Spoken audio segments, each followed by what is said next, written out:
Welcome to Motorcycles and Misfits. Who? Coming to you from the Cycle Garage. Where? In Santa Cruz, California. Why? I've dropped the sunny. We're giving up. And I'm not going to comment or complain about the weather here because no one else wants to hear us complain. Well, I say, made it this week. You made it. Monterey is not an island. We are all safe. John, do you have power this week? I have power. Hey, it's a good day. And I only found 2 leaks in my house. So we're good. We're all good. We're getting by. We're going to get through this. There, we're done with the weather. How's that? Hey, everyone. This is Eliza. Here on the Weather Channel. Yeah. Joining me in the studio tonight, Stumpy John. What's up, everybody? Welcome to our world. Hi. Sorry. Liza says I'm talking too low. Speak up, Johnny. All right, John Mac. Let's go. Yeah, Johnny Mac, that was for you. Yeah. And of course, that was the famous cackle of Miss Emma. Hello, darlings. It is I, Miss Emma, on the Classic Girl couch, in person. And that's it. That's it. And that's it. Yeah, there we are, tra-la-la. Yeah. Jim is somewhere AWOL. He's down AWOL. south. I'm Yeah, not he's- sure where Craig is. Bagel's coming late. But hey, We're here. We're here. Yeah. And we got stuff to talk about. Going back to the weather. Yeah. So Ugh. we are getting walloped by the storm, and Atmospheric rivers, we had to postpone. Yes. Our rally was supposed to be next weekend. We knew there was no way it's going to happen, and unfortunately, Hollister Hills, where we were going to have the event, we've postponed it to April, the third weekend of April. We're not sure we're going to be able to do it by then. Hollister Hills got hit so hard. There were rivers where rivers didn't exist. Right. There are culverts across roads that didn't exist. It's going to make dirt biking more exciting, that's for sure. It's definitely a hard enduro track now. It's like one of them. It reminds me of the Dukes of Hazzard jumps we're going to have to do, you know. But just to keep on going down the road. So stay tuned. We are still scrambling to find out if our rally will be next month. We're not sure because there's just so much storm damage here, and we're not done. So hang tight on that. Another quick announcement. Da-da-da-da-da. The new T-shirts have been ordered. All right. I can't wait. Yeah.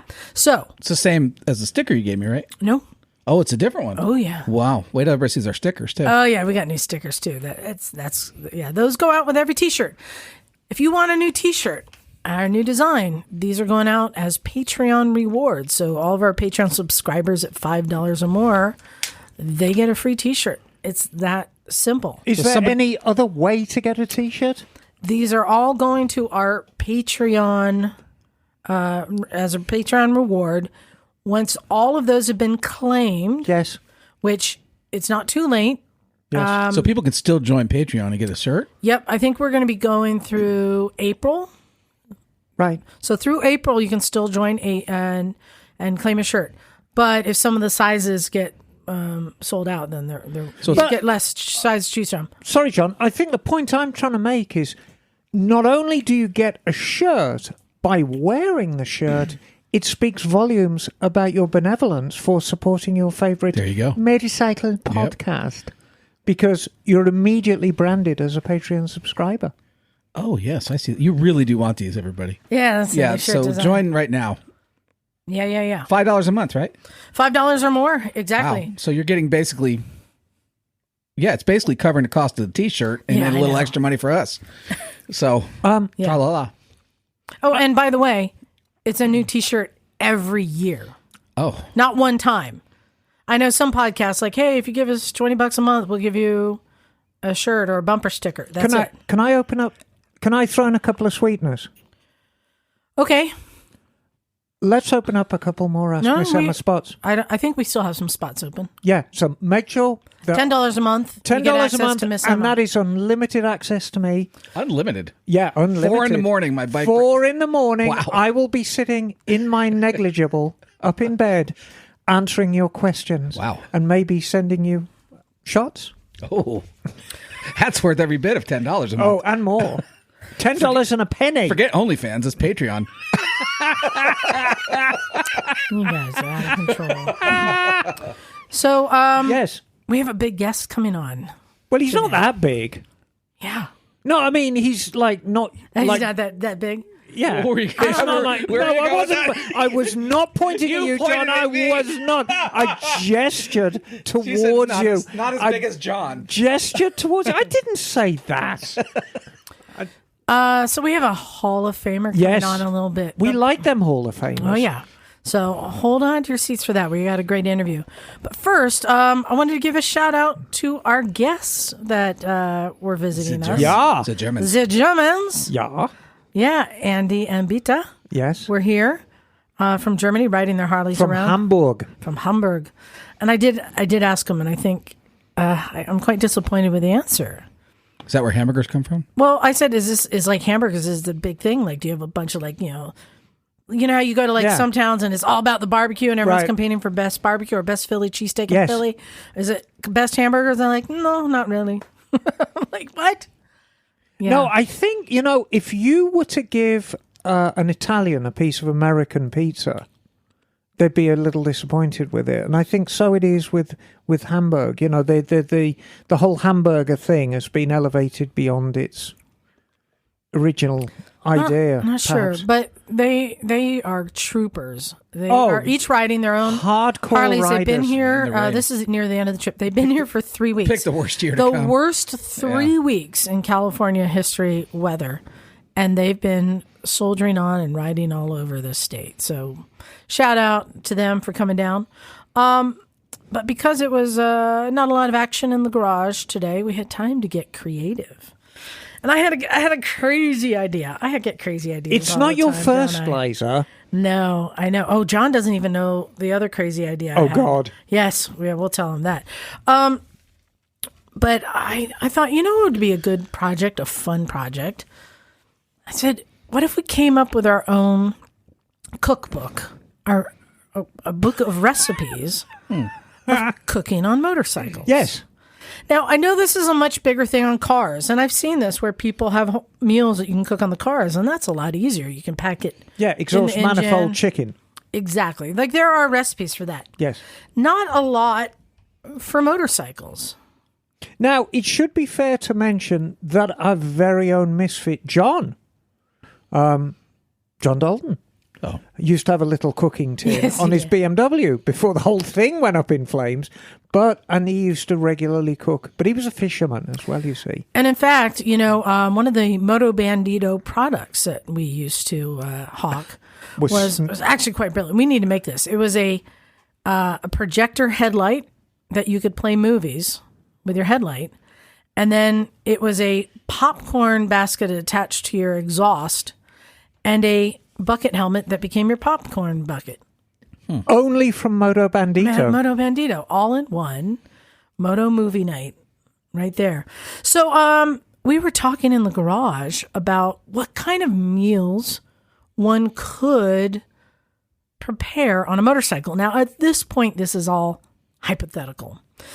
So I want to start working on some of these, but also we're going to go down this list of these ideas we had to see if anyone out there is brave enough to try and actually make it. Could I cram a hot dog in the exhaust port?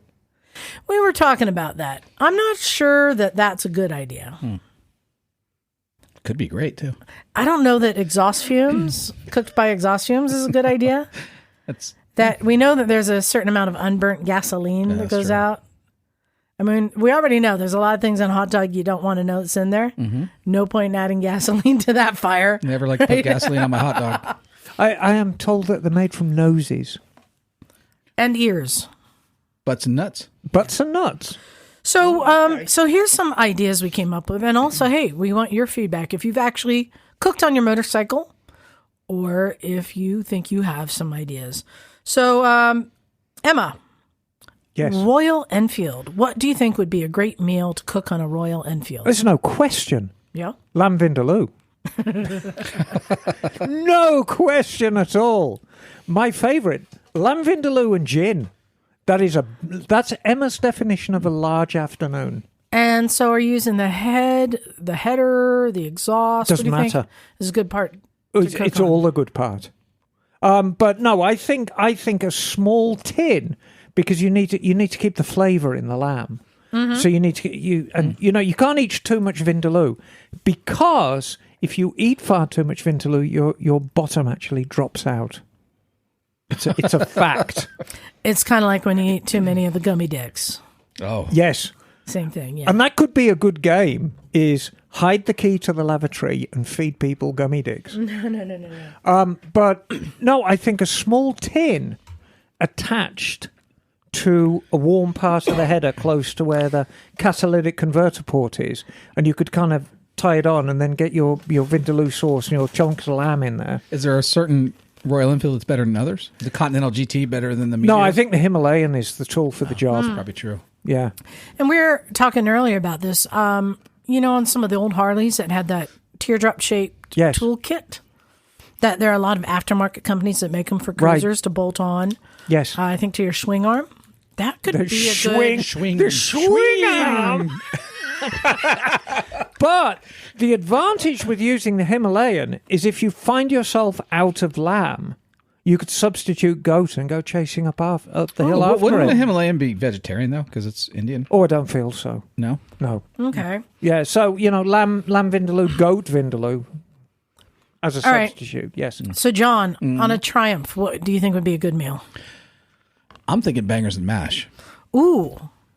Like my mother used to make. Exactly. Yes. How do you do the bangers and mash? So it would depend on which Triumph you got. So do you realize we have listeners who don't know what a banger is? Maybe I don't either. No, it's a sausage. You didn't know what a mash was. I didn't know what a mash. I thought it was mashed peas, but it's a sausage. Potato. It's a sausage and mashed potatoes. Yes, yeah, but they're not just sausages. They're big plump. They're chubbies. Pork and stuff. We don't ask too much about the stuff, but there's pork and stuff, and they have a propensity to pop when you cook them. Hence, they're called bangers.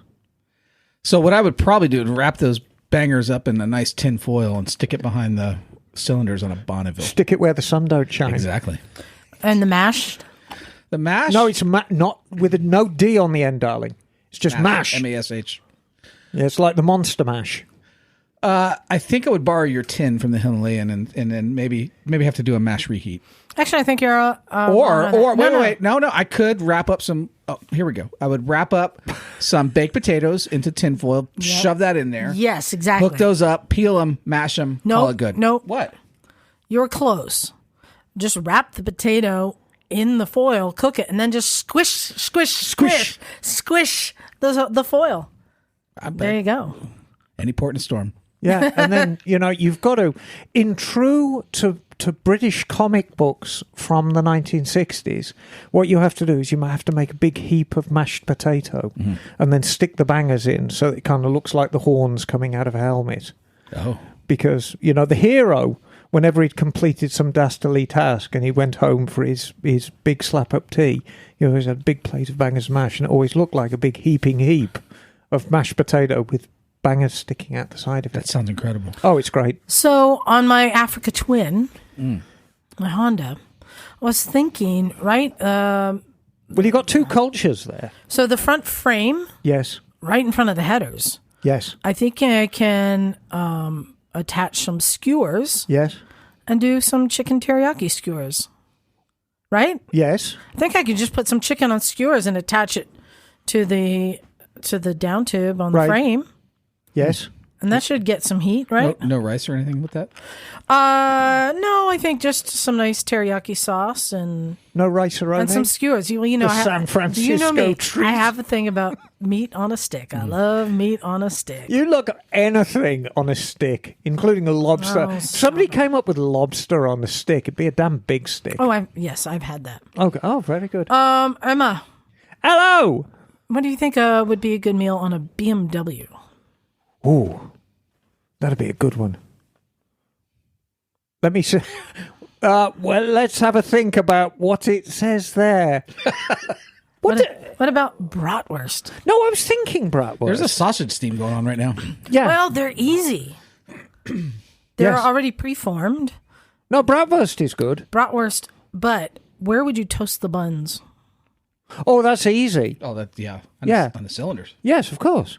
Because they stick straight out the side. You could just lay the buns on the cylinders, and you could strap them on with zip ties, and off you go. And your buns would get lovely and toasted. Sauerkraut with Now, this, or- see, here's something I think you can just lay directly onto the exhaust. You probably could. That's probably the easiest bike to cook on. Would be the BMW, Boxer. because there's a lot of flat areas. A lot of flat. And the sauerkraut, you could empty all of the oil out of the rear bevel gear and stick all your kraut in there and let the axle mix it all up for you, and then you get your sauerkraut. Wow. All right. What about, John, what about Harley Davidson?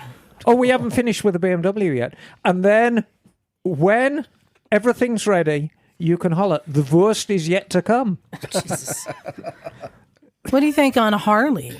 I was thinking barbecue, but then I started thinking more. And Chicken and biscuits. I know we talked about ribs before, but now I'm kind of thinking what I would do is probably hang some meat in the middle of the two cylinders and turn it into beef jerky. I mean, over where time. the carburetor is? Well, And the intake? I could find a spot somewhere, but I'm thinking beef jerky. Okay.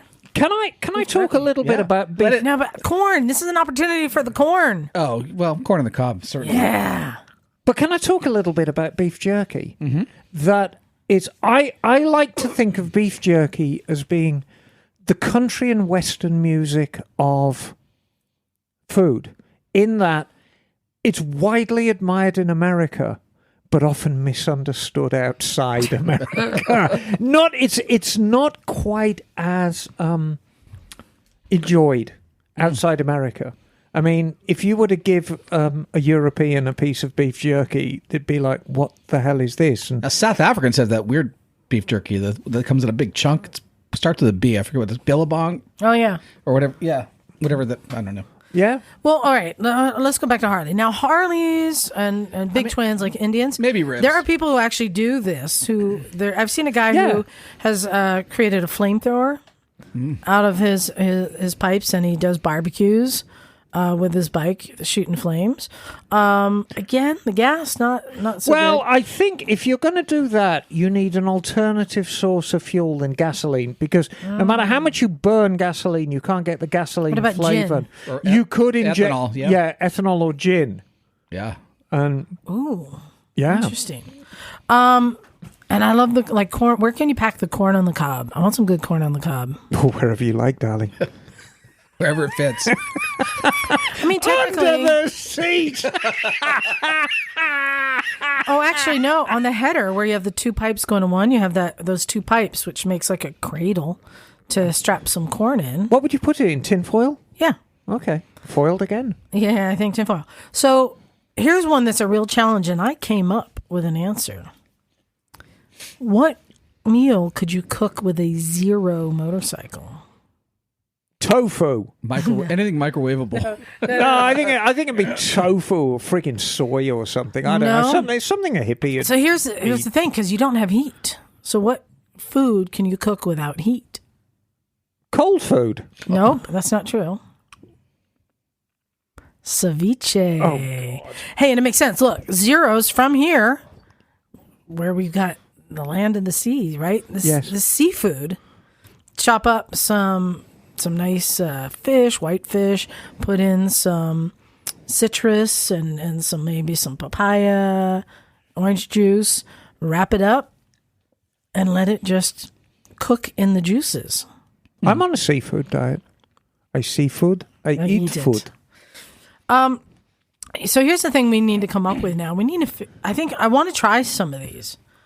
I really want to try and come up with some cooking accoutrements. What do you say? For some of our bikes. I mean, Emma, you got a Harley. That's perfect. Yes. Are you willing to try and figure out how to cook some food on it? Oh, absolutely. But not beef jerky. No, not beef jerky. And I'll try my Africa Twin. John, which you gonna try your Triumph? I'm trying to maybe the Triumph, maybe the KLR. Ooh, what would a KLR? What meal? Well, I mean, I feel a KLR is very much a workaday bike. So, I mean, what is a workaday Japanese diet? Probably noodles of some description. Some sort of ramen, maybe. Oh, Yeah, ramen noodles. Yeah, ramen. Oh. There you go. Yeah, the KLR 650 is the ramen of the motorcycle world. And tea. Yes. Ooh, so I know John Dalton used to do that. Can you boil tea on the bike? I mean, No can you reason boil why water? not. Yeah, no reason why not. I think, didn't John have I think he strapped a flat plate onto his exhaust and that he can then strap a kettle on top of that, right? No, I think for the water he had something that looked like a distillery. You know, wait there a was a lot minute. of copper pipes. Wait a minute. We got all those metal water bottles now. Yes. That. You can just Yes. use a metal strap and strap it to the exhaust anywhere. Yeah, I mean, if you have a heat source and water, you can boil water. And just keep riding around until it boils. What would be the most complicated meal you could cook on a bike? Oh, you could cook anything. I want lobster. You always want lobster. I want to cook a lobster. Did I ever tell a story on air about Liza and the Queen Mary and the lobster? I think about 8 times. No, I don't think so. Do you remember that one, John? I've heard some Queen Mary stories. I don't remember this one specifically. Oh, so we're sitting in a restaurant in the Queen Mary. So we'd been on our Los Angeles trip. And this was the trip where we went to the Honda training place, which was just lovely. And we decided we were going to spend the last night on the Queen Mary. And I'm glad we did, because I don't think it's going to be a hotel for a long while yet. Why would you say that? Well, no, I mean, it's undergoing huge repairs. I mean renovations? Complete renovation, multi-million-dollar renovations. Oh, and there was a lawsuit because Long Beach didn't want to get involved, and the Port Authority didn't want to get involved, and the hotel didn't want to get involved. And it's like, oh, just leave it to rot. And then, but anyway, that's another story. So last night we're on the Queen Mary, and Liza's like, I think I'm going to splurge, and I'm going to get the lobster. And so the waiter comes over and Liza says, I fancy the lobster. And the waiter goes, oh, you're going to share? And I'm going, no, I don't eat that stuff. And his eyes got really big. And so Liza said, no, I'll eat it all myself. And this thing came out, and I'm not kidding you, it was on this huge plate, and it was hanging over the plate. The head was over one side, the tail was over the other, all the legs were over the other side. How much do you think that thing weighed? I've had 5-pounders before, so that might have been a 3. No, it or was 4 bigger pounder. than a 3 or 4 No, pounds. well, I think it was a 3 or 4. It was a large crustacean. Yeah, well, £1.25 is usually what is served in restaurants, so it was like a Yeah, it was 3 a good. 4. Yeah, it may be a 4-pounder. You ate that whole thing yourself? Oh yeah, I've eaten an 8-pounder by myself. Wow. yeah. Oh, and I mean, it was an effort. She kind of loses her mind around seafood. Yeah, absolutely. All right. Simmer down now. Hey, also, it may have been raining here, but it doesn't mean we didn't get some stuff done. In fact, John, Yep. you triumphantly fixed your bike. It was a glorious moment. John showed up in dire straits, his beloved DRZ 400 that he's been working on tirelessly to And get we've it got that thing running fine-tuned. quite well. He's like, it won't do anything. Yeah, I got it home last time. It won't do anything. It I won't pressed turn the on. button It won't and do it was like, anything. nada. Nothing. Yeah. And he was like, you got to help me. Please, got to help me. All right. Well, first thing you got to do, just check your battery. We're not going to even ask Emma for anything until you know how much is in the battery's battery. good. Battery's good. And then kind of, I think Emma said a few things to check, and you found it on your own. Yeah. John, I think it was the What? only thing I told you to what do. was was the only wrong thing. with your bike? So it turns out, which I did not know, DRZ 400s are notorious for having the clutch switch that allows you to turn the bike on. You got to pull in the clutch to turn the bike on. Well, there's a story. So Triumphs and Suzukis share the same thing in common, that you need to pull the clutch in to get them to start, or at least in America you do. I think this is just in America, and it's a safety thing. And I remember having a conversation with the Triumph rep many, many years ago about Triumphs that won't start. And I said, well, it's the clutch switch suspect. And he said the clutch switch is always suspect. Now, if you think about it, every time you operate the clutch, you're operating the switch. It might not be doing anything, but the plunger's going in and out. And it's only a little bit of plastic. It's a lot of pulls. So it's a lot of pulls. Yeah. And so the switches themselves wear out, and usually you can tell when they're going out because you pull in your clutch and it won't start, and then you kind of hook your fingers under the lever and kind of hoik the lever up, and then it'll start, and you're like, oh shit, yeah, okay, the switch is going out. Yours, what somebody had done was bypassed Which it. is what you told me to do, and it turned out it was bypassed already. And it was already bypassed. However, this wires came apart. the wires had come apart. Yeah. So what Suzuki do is they give you the wires that go to the clutch switch. It's just 2 wires, and the yellow and green and yellow. And they have a male plug on one and a female plug on the other, which means when you take away the switch, it is very easy just to plug the wires together. Which is what they did, yep. But they didn't push it fully home. So I'm going to give you a Misfits top tip. Ooh. When you are faced with bullet connectors on a Japanese bike, and especially if it's clear, when you push that bullet connector together and you feel a little click, it's not fully home. You push it together some more until you feel the big click. That's exactly what happened. And you might need a mechanical instrument like a little screwdriver or a little Allen to go in there and push it that little click, because the plastic sleeve, which acts as a condom, allows you not to push the wires in completely. So you have to kind of fish in there and go click, and you feel the big click. So you felt the big click. And I taped it up, too. And that starts right up, doesn't it? It did. I'm so glad it didn't happen in the middle of the desert. Oh, God. I mean, Something simple like that. Wouldn't that be... Can you imagine a ruined trip Over that. Yeah. Now, the later Suzukis, you can't do that. Oh, they idiot-proofed it? Yeah. Well, yes and no. The later Suzukis with the fuel injection and the Gixxers are notorious for this. You will change the levers because everyone likes those fingertip levers, even though I hate them with a passion. I like full-size levers. But you'll put those, and the clutch switch doesn't work anymore, so you bypass it. And you go off riding, and it's great. And then you come to your first downshift, and the check engine light goes, bink, and you go down to a reduced performance. Because the clutch switch is part of the engine management ECU. When you shift down, you pull in the clutch and shift down, and it just momentarily goes, blip, blip, blips the engine to give you a nice downshift. Well, it can't do that because the clutch switch is disconnected. So it kicks on the check engine light. So you can't bypass them on later Suzukis. But of course, your DRZ has a there you go. One of them.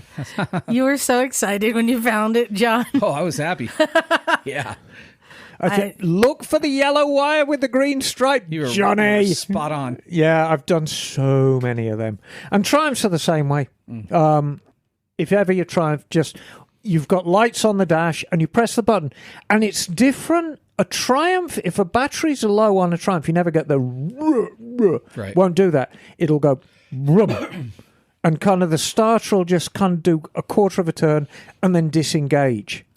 And that's how you know you've got a bad battery. But if you press the button and you've got nothing and all the lights are on the dash, probably the clutch switch. Yeah, well, it was a good day in the garage. We got some stuff done. Yeah. We helped Alan. He got his tire changed. Oh, yeah, it just came in with that little... And Jake 2.0, he got some engine work. I think we're being joined by somebody. He's getting some help. Bubba, are you there? Yeah. Hey! I'm here. Bubba Shobert, how are you? I'm doing great. Just listening to what's happening in the racing world, and I'm planning my same old deal with going to some special events and just having fun. Exactly. Well, you're actually going to be coming to a special event near us soon, which is why you're here. But let's first get to who you are. If you've never heard of Bubba Shobert, like John, you have a history with Bubba that he doesn't know about. I know. I saw Bubba race in Daytona in the mid late 80s. And specifically, I believe I saw you at the Volusia half mile, and then perhaps in the 200 also during those times. And was he the man? He was a god among men. Exactly.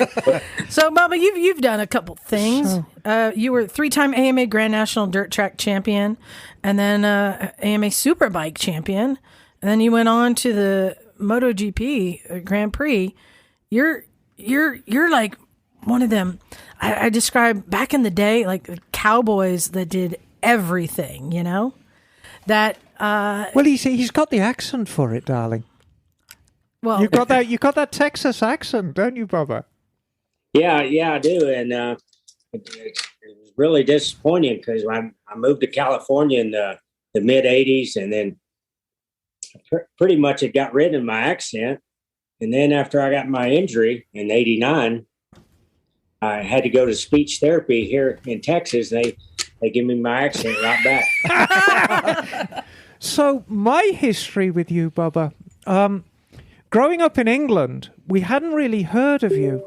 And in the very early 90s, I came over to California and I was working at a motorcycle shop. And there was a poster on the wall of a brand new Honda CBR 600. I think it might have been an F3. And it got ridden by Bubba Shobert. So I don't know whether you remember doing that advertising campaign. And I pointed at the poster and I said, "Who's Bubba Shobert?" And then they said, "Well, you better do some research." And I did. And I'm like, this guy's the man. That was one of the first things I did after my accident. And I went out to Willow Springs and we shot that ad. And I really, my balance and coordination wasn't very good. And actually, they were taking shots going through, I don't know which corner. And then I'd go down there and turn around. I wouldn't make a complete lap.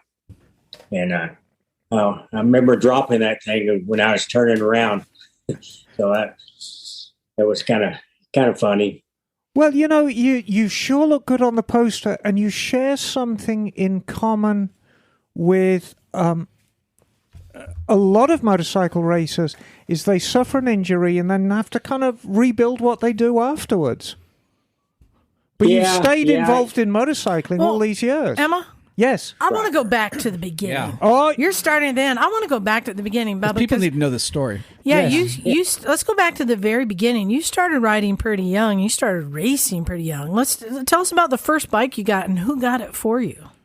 Well, my parents bought me a mini bike but back in the I was born in 62, so I was 8 years old. So in 70, they didn't have the little motorcycles that they have nowadays.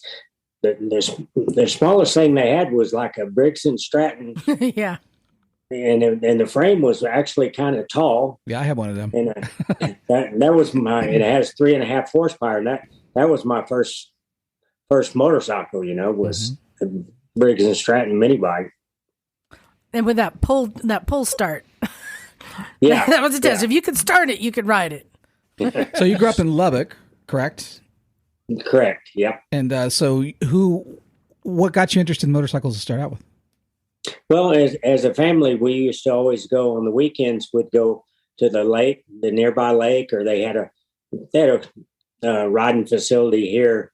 It was just out in the country and had some hills and things, and we just did that as a family, because my dad's brothers raced when he was younger, and then so we just had it as a hobby, and then I took to it pretty good, and I mean I came up at the best time, I think, because the golden age. Because when On Any Sunday came out in 71 or 2, and when I seen that, it's all over. that was that's all over. what I wanted to do, be a professional motorcycle racer. And it really was the golden age. You and me, Bubba, are exactly the same age. I was born in 62. So while you were doing your thing in America, I was doing it in England. And it really was the best time to be involved. And the machinery was great. And just the enthusiasm for the sport was there's never been anything like it since. So sorry, go ahead. Sure. No, I was just going to agree with her saying, yeah, it was, I feel blessed every day, that I came up when I did. Mm. Yeah. Now, you started racing pretty young, too. It sounds like the family was into it, so they're all gung-ho to get you on a bike. How was that first race? Did you show that you had the skills right out of the bat? And what were you racing at that time? Well, okay, we'll go back and, when we'd go to the lake and go riding and stuff, I used to we had to follow people, Mm-hmm. and then I started passing everybody. So they thought, this kid's going to be pretty good. And then they went, and then a good friend of my dad's owned the Kawasaki dealership. And just so happened is there was a local indoor race coming to town, and they said, well, do you want to race? And I said, sure. So this would have been an indoor flat track, right? Right. Yeah. On concrete. And I was racing a Chibi. It was a Chibi, I think it was a 50cc, had I think a Bridgestone motor, which okay, interesting. And I forget, there was probably only about 5 people in the class, but I was running third, and I crashed on the last lap. So that was it. That was my start of my racing career. But you could taste it. You didn't want to keep going back, right? Yeah, I did, and it just so happened that the national at the Grand National Championships were at the Houston Astrodome, right, in January, and that's when my birthday's in January 29th, and that was about the same time as those races. And so my mom and dad took me to that event for my birthday, and Houston, well, being Texas, it was still 500 miles away. So, but it was, it was great seeing those guys race. Who was racing at that race? Who do you remember seeing there? I remember Mert Lawwell and Gina Romero, and I don't think I don't know when Kenny Roberts got into it, but was Dick, I used Dick to see Man, all was them he guys, there? Dave Aldana, and all of the old guys. Jim Rice. They were Jim Rice, yes. Yeah. And a lot of these are local guys. Jim Rice has been here in our studio. Oh, yeah. On our show. And Mert Law, see him every year at the Quail. So we're hoping to see him again. All these great legends. What a time to go out there and see a race like that. That must have been amazing.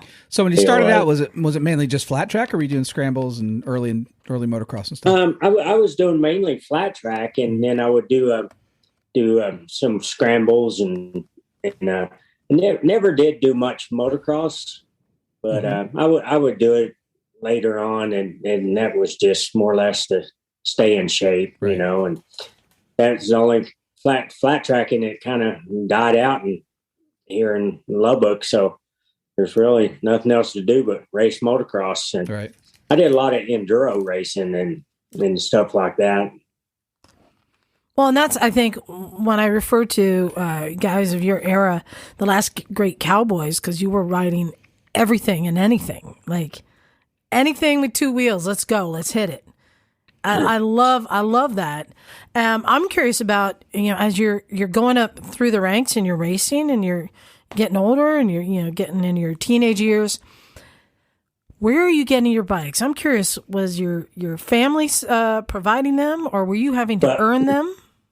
Well, I know my dad, he had a successful wholesale meat business, and it kind of supported my racing up until I was like 19, and then it starts.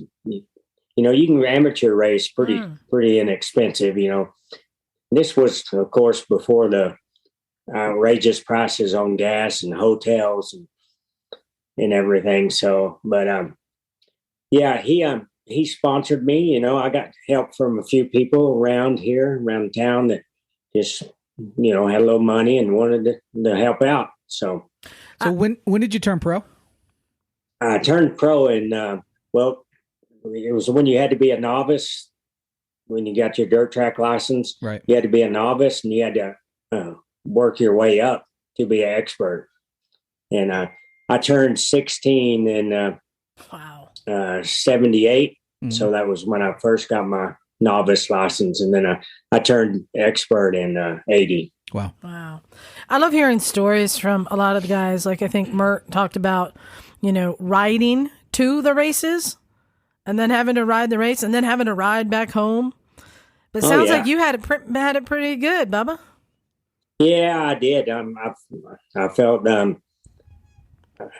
like sometimes I didn't want to be like the kid with the motorhome and the trailer. You know, I wanted to have a van like most of the racers had, you know. And although I didn't really realize that those guys in the van would lots rather be in the motorhome. So you started out your where were you shining the most? Was it flat track? Is that where you really were digging it? Yeah, that's where I was mainly doing it. And that's, I don't know. I don't know. I think I'm in the perfect size for a flat tracker, you know, and in the years when I was coming up, it was like the motocross bikes, they were so tall. They still are. Yeah, they still are. I still have to ride a little bike, you know, but I never thought about that. I just never. That's why I guess that's one reason motocross never really fit into me, because I was short, you know. Now, when people talk about you now, Bubba, there's always this link between you and Honda. It's almost like you guys are joined together. I know we'll talk about the 85 through 87 season in a little while, but we're still in the early 80s now. Had you made that transition onto the Honda, or are you still just riding what you could get your hands on? No, I rode in it. Well, in 82 was my first national win. That was our Harley Davidson. And then 83, I got a pretty good sponsor from a guy that had a motorhome company, but it was also on Harleys, and Honda was just getting into it. So in 84, they had a team in 83, I guess, maybe in 82 and 83, but they hired Gene Romero, and he came to me and made me an offer, you know, and I was like trying to beat a guy out of the Harley team, which that was the only other team, you know, that was Springsteen and Randy Goss and Parker. You know, it was like, I'm never going to beat these guys out of their spot, you know. Right. I'm always going to be. And Jay Springsteen, he wore that number one for a long, long time. He must have seemed unbeatable back for a while in the 80s. I mean, yeah, he was, and it seemed like he seemed to be like always the guy to beat until he started having those stomach issues, right? You know, and that kind of slowed his racing career down. So I thought I heard the familiar sound of a dog collar. What kind of dog do you have? I didn't hear it. I guess it's just natural. I put up with it all the time. But we have I have a miniature beagle, which was my son's, and when my son moved off, and then he didn't have room for the dog, and so we got the dog. And then I was doing a yard business, landscaping, and this lady asked me if I knew anybody that wanted this dog that's on her front porch, and I said, well, I don't know. She said, well, my husband says he's going to shoot it if I can get it. Well, that's that then. Wow. So I said, I'll take it. I'll take it. And then we brought it home, and it's a pit, and it's the nicest dog in the world. They often are. Nice. So it sounds to me like Gene Romero got the bugs out of these Hondas in 83, 84. You came along in 85. So you'd gotten off the Harley, which I guess was the XR750, which is a very powerful machine. So tell us a little bit about the Honda, and you can get as technical as you want. I'm kind of like the nerd with bikes, so I like to know everything. Well, I just know the basics as far as any technical stuff with the Honda, but they hired me and Ricky Graham in '84, and we did a lot of testing, and I don't know, and we just we started winning, and then they started thinking, they were with AMA was to say, well, the Hondas aren't. It's not fair. They got 4 valves per cylinder, which in '84, that was nothing. I mean, we couldn't help that. Harley was still running the same engine that was designed in '72, right? And Honda, and then they just, I guess they wanted to start off with. Honda wanted, they offered AMA. They said, well, why don't you guys go to 600s, because everybody makes a 600, but Harley. And they said no. They said, if you guys want to race dirt track, build a 750. So that's when Honda built one, and they had to do a lot of testing and all, and I just came along at the perfect time when they had already got a couple of years worth of testing, and then we had the bike pretty much worked out for when we got a hold of it. So, A.M.A, do you know what engine was that? That's what I was going to ask. That 750. Did it come out of the Ascot? No, I think it was a standalone engine. Oh, was it race specific? So it was never in production. You couldn't buy that engine. It was a RS 750, which was just built for flat track. It didn't have it in any other models or anything. And they had to build so many of them to be legal. Right. Water cooled? I believe so, yeah. No. Oh, it was an air cooled one? Air cooled, right. Yeah, and how were the brakes on that thing? Well, those weren't Honda brakes or nothing. There was just like the brakes that everyone else uses in flat track, the Cosmos or the Gurmikas or anything. It's just rider preference.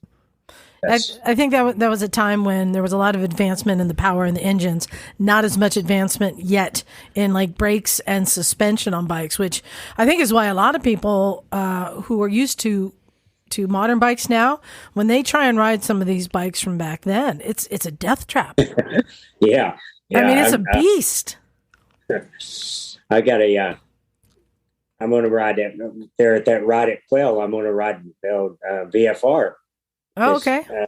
It's an '88 model. It's the same model that I won the Superbike Championship on, and I rode it last year. Last year at Laguna when Wayne Rainey, he had to ride over to the track. And we got to do a lap and stuff, and I was like, man, that because I rode newer stuff since then, but I didn't realize, man. I was thinking, man, I can't believe I rode this thing, And, so even you get on it now, you're like, how did I do it? Yeah, you wonder how did I actually do this? But there it is. But between you and Ricky Graham, so let's go back to the 85, 86, 87 seasons. You got yourself some wins then, didn't you? And Ricky too. Yeah. I think I'd win 8 or 9 races a year, which I guess in dirt track, that was pretty good.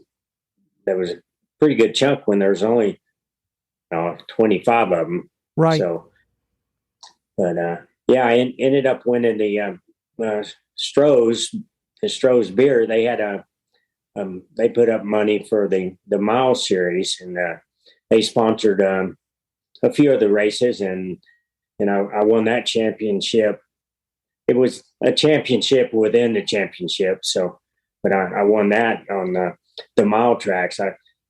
It seemed to be my strong point. I was going to ask, your preference has been the mile and not the half mile. You like the mile? Yeah, I like the mile best, and I don't know. I guess you like going fast on the half miles. Sometimes on the half miles I would try too hard, and sometimes you got to slow down to go faster on them half miles. Right. Nice. Well, Bubba, I want to keep going with this, but I've created a game for you. Now, you may not be a regular listener to our show, but we like to come up with games for our guests. And I created a game. I'm calling it the Bubba game. Yeah? Yeah, this one is going to be real easy. I think you're going to do good. I'm going to read to you some quotes that I have pulled. And all you have to do is tell me which Bubba it is. Because here's the deal. We've got 3 well-known Bubbas who ride motorcycles and made a name for themselves. Besides you, we've got Bubba Blackwell, who broke Evel Knievel's record, the famous jumper. And we got Bubba Stewart, the motocross racer. So I've got some quotes, and I'm curious to see if you remember saying these things. You need to tell me who said it, which Bubba said it. It's either you, Bubba Blackwell, or Bubba Stewart. You ready to play this game? Oh, yeah. Okay. All right. I will read you the quote. I saw guys like Gene Romero, Mert Law, and Jim Rice. I was in awe of them and their riding. Motorcycle racing was all I cared about after that. I wanted to be just like those guys. I wonder who said that. Who said that? Which Bubba said that? I think Bubba said that. I'm going to give you yes, it was you. All right, Here's another one. When asked about what he enjoys doing when he's not racing, Bubba's reply was that he likes to chill out, ride his cows, play golf, mountain bike, and go jet skiing. I guess I'd say that was probably Blackwell. That was actually Bubba Stewart. Really? He's riding cows? Yeah, I was going to say that surprised me as well. I know. I'm like, wait, are you sure that's not Bubba Shobert riding cows? It sounds like it. Well, maybe he meant cow as a Kawasaki. Maybe. All right, here's another one. It's been a long, cold winter, and I've been on the couch and off the bike for a bit, but I'm excited about my new role with American Flat Track and getting back on the legendary XR750. Oh, that would be Bubba Blackwell. That is correct. That's a quote when he was coming out of retirement to jump 14 GMC pickup trucks at Daytona Speedway. Yep. All right. Here's another one. On weekends when there was a road race, I would do the road race instead of the dirt track. Even though a couple of them were on the same weekend, I chose to go ahead and do the road race because I felt like my future was going to be in the MotoGP. Well, I think that's Bubba Shobert. That is correct. I think you're good at this game. All right. Throughout my entire career, I have seen many big changes in motorcycle racing, and I am extremely proud to have been a part of some of them.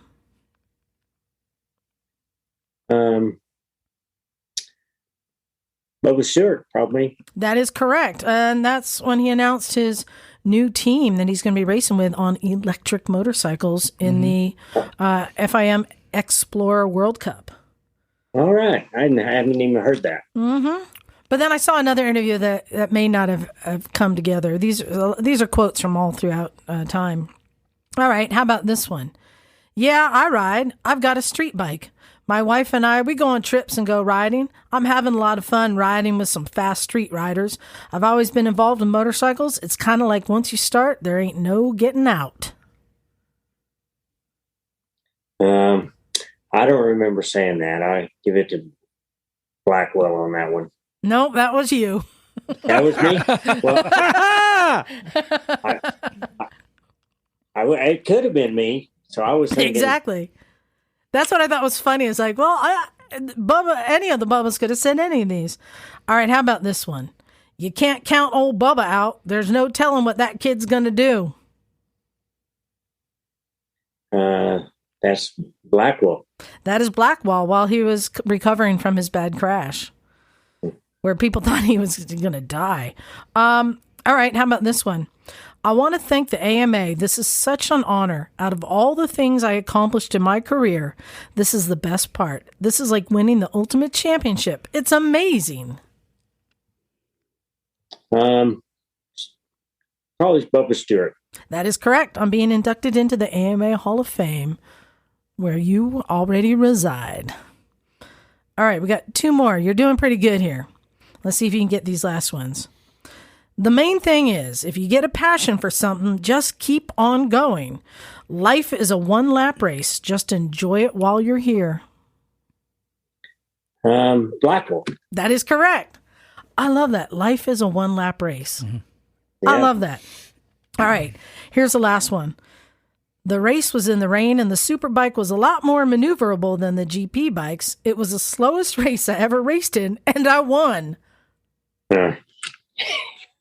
Yeah, that's me. That's correct. In fact, you want to tell us about that? That's an interesting story. Well, I forget. I think I qualified 4th, and it was the Formula One race. They had it separate from the Superbikes. In the Formula One race, you could get points for the Grand National Championship. You know, it was still consists of 5. The 4 different dirt tracks and then the road race. It was short track, TT, half mile, and road race. And that was how you won the Grand National Championship. Right. But, you know, when I came... I was going to say, and there's only been 4 people to do this. And when I was coming up, they were talking about doing the road race separate from the Grand National Championship. You know, so in '84, I guess was the last year, and when I had a incident where I got suspended for punching Terry Poovey, and I had to set out like 9 races. That's a big suspension for one punch. 9 races, which actually a couple of them were on this road race, and dirt tracks were on the same weekend. I wouldn't have been able to do them both anyway, but still 9 races, and Honda gave me an opportunity to add an extra bike because I guess they had just ran Suzuka or something, and it was a 850 Superbike, which the Superbike class was 750. So I could race in the Formula One and try to get some points, you know. So, and that was against 2 strokes then, the Formula One, or was it against 4 strokes? No, a lot of them were the 2 strokes. Yeah. Like Mike Baldwin and even Wayne Rainey, and they rode the I don't know if it's called the NSR 500 or what. But I qualified 4th in the dry, you know, and I was really pumped for that race. Of course, we qualified on Saturday, and the race was on Sunday, and got up Sunday, and it was pouring down rain. And I was like, God, man, I had a chance of getting some points, and now it's raining, you know. Where was this at? Which track? At Mid-Ohio. Yeah, we know that track. Yeah. Which nobody likes riding there in the rain, you know. Yeah. They were, and so anyway, the race started in the rain, and I was just hanging in there, and Baldwin, I think, was in front of me, and at the end of the straightaway, bike it wouldn't turn, and he just hydroplaned right off and fell down, and then I was just sliding around the corners, and I thought you were supposed to. You're dirt tracking it, yeah. Them guys are like, wow, I can't believe you're going so fast, you know. And I ended up winning, so that was I was a lot faster in the rain then than I was after I learned how to road race. Oh. Well, I find it interesting because there's so many racers now who are being sent to flat track camp to learn how to flat track. Slide rear end. But this is something that has been proven to be a useful skill on road racing, is all the people coming from flat track. I'm surprised that this is hasn't been something that everyone just does. Well, the tire technology is so much better than it was back in my day. Like in my day, the road racers didn't have to know how to slide. They would just go as fast as they could on two wheels. But like when Kenny and Eddie and then Wayne and all, they kind of showed everybody, hey, you need to slide them bikes, and then when I was training at Kenny's, he had a group of Japanese and also some guys from England that would come over there and try to short track with us. And they were like, man, they said they didn't know how we did that without crashing. How can you slide a bike? And Kenny worked with them, and I think that improved a lot. But like I say, now the tire technology has come so far that like you can get and slide on a street bike and you don't crash. Where before, once you got one a little sideways, if you didn't know how to ride it, you'd go down. Well, and I wanted to ask you, speaking of going down, do you have any? I mean, other than the crash, I mean, we'll get to that later. There's a famous crash, just like Wayne Rainey had a famous crash, Right. But I'm just wondering, throughout your career, did you have many crashes? Did you have many injuries? Well, I don't know. Nowadays, I get up and I feel like, man, I don't remember hurting that bone before, but just to remind you, Bubba, you and me are the same age, so I know exactly where you're coming from. You wake up and you're like, shit, my body didn't feel like this when I went to bed. What the hell happened? Yeah. And then all them crazy commercials you see on TV, now you're starting to pay attention to them. Oh, yeah. I want to get one of those cubies that you can work with your feet. Yeah. But I really didn't. I broke in dirt track. I like spraying an ankle or injured a thumb or something here and there. And I did at Peoria. I broke my humerus, which the upper bone in your arm, which is second largest bone in your body. Yeah, and that's no laughing matter when you break that. Ha ha ha. And it was at the time that was in 81, I believe it was, and it wasn't like doctors do nowadays, where they just automatically put a plate and screws. They didn't put no screws or plates or anything. I just had to wear a heavy cast that would hold the bone down. It was like this, and then it pulled it down so it would line up. And I was out it happened, I think, in July, and I was out for the rest of the season. So, but yeah, but I know that's a thing, especially, back in the day, hear stories about people breaking bones and then cutting their casts off to go do the race and stuff like that. Or I remember when Jim Rice was here and he told the story when he broke his shoulder by hitting that post in the middle of the track in a turn. wow. And it's like, but he held on to the bike and finished the race with a broken shoulder. It's like, you guys are such troopers back then, man. I mean, well, it seemed like the guys nowadays they don't know what pain is, and if they have a bad hair day, they just don't race, So tell us about the transition from flat track to road racing, and how was that for you? And what were you road racing? I think you started out.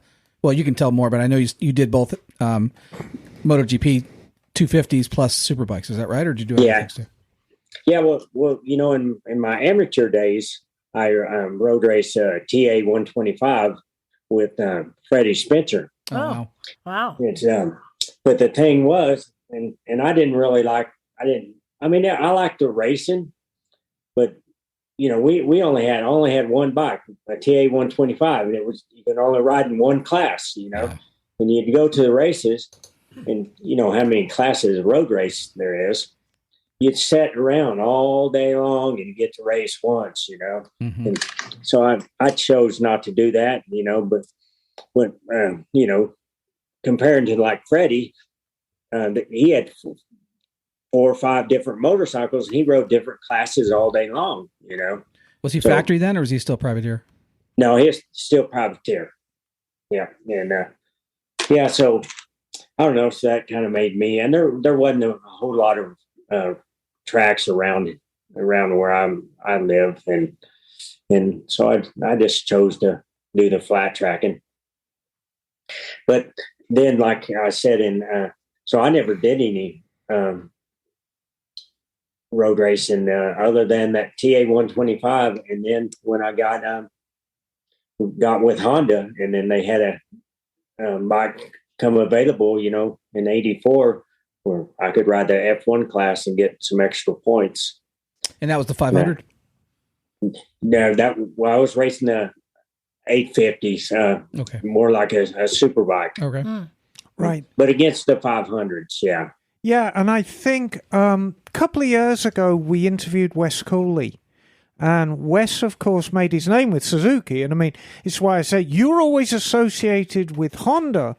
Wes was always associated with Suzuki, but the last couple of years of his racing career, he'd made the switch to Honda with the same bike, the VFR that you were riding. Right. I think 83, he was on a VFR. So you may have picked up that superbike sort of baton from Wes. Yeah, because I didn't race against Wes. I don't think.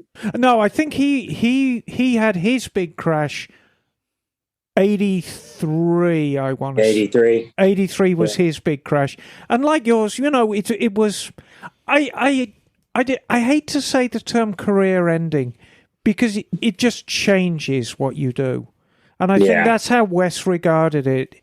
He always kept a love of motorcycles in his heart, but it changed what he did. Right. Yeah, I like my road race career I did with Honda in '84 when they had that extra bike for me. But my contract was to race dirt track for them. But I think then in '85 they given me an old superbike, and I continued to race it in the superbike class. But I put together a team on my own. So it was outside of the factory. They give me the bike, but I had to hire a mechanic and right. And did you like Superbike? I mean, you're a pretty diminutive guy, and of course you're hustling these Superbikes around. Would you have preferred to stay with dirt track, or you're like, yeah, this is where I want to be at? Well, I don't know. I kind of always liked the dirt track racing as far as it's handlebar to handlebar and not so much racing the track, Right. And I don't know. I probably would, but I always seen more of a future in the road racing, and after I won the Grand National Championship a couple of years, and then with AMA doing what they did to Honda, and they were kind of getting out of it, so I was pretty much what I had to do was go to MotoGP. Okay. So let's talk about that. What the AMA did to Honda. So as I understand it, what Honda did was what the AMA did was it restricted the Hondas restrictor plates, right? Through restrictor plates to make the Harleys more competitive again.